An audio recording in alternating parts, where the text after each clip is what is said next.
শেখ হাসিনাকে নাস্তিক বলে চমক। দেশের বড় মিডিয়া জানাচ্ছে ভয়াবহ তথ্য। 2025 সালের 29 জানুয়ারি দেশের শীর্ষস্থানীয় একটি গণমাধ্যমে এক ভয়ঙ্কর খবর প্রকাশিত হয়, যা পুরো দেশে তোলপাড় সৃষ্টি করে। হ্যাঁ, আপনি ঠিক শুনেছেন। এমন একটি তথ্য প্রকাশিত হয়েছে যা শেখ হাসিনার সম্পর্কে নতুন বিতর্ক তৈরি করেছে। সংবাদটি এমনকি দেশব্যাপী আলোচনার ঝড় তুলেছে। যে প্রতিবেদনটি সামনে এসেছে সেখানে দাবি করা হয়েছে, বাংলাদেশ পুলিশ 2015 সালে চালু করেছে একটি বিশেষ ডেটাবেস যার নাম CDMS, criminal data management system.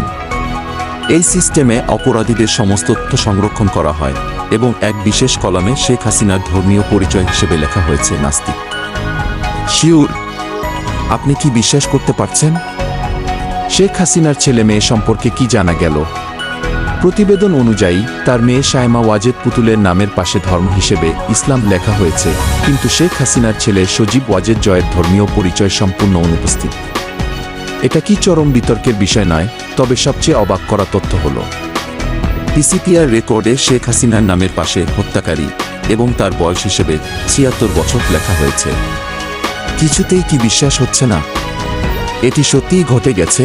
এটা ঠিক যে CDMS একটি অত্যন্ত গুরুত্বপূর্ণ সফটওয়্যার যেখানে অপরাধীদের বিস্তারিত তথ্য রাখা হয়, কিন্তু শেখ হাসিনার নাম সেখানে হত্যাকারী হিসেবে কেন আসলো? 5 আগস্টের পর ঢাকা শহরের বিভিন্ন থানায় ছাত্র জনতার আন্দোলনে তাকে হত্যার দায়ে আসামি করা হয়েছে। 1.5 দশক পরে কেন CDMS-এ যুক্ত হল শেখ হাসিনার নাম? এটি কি শুধুই একটি ভুল?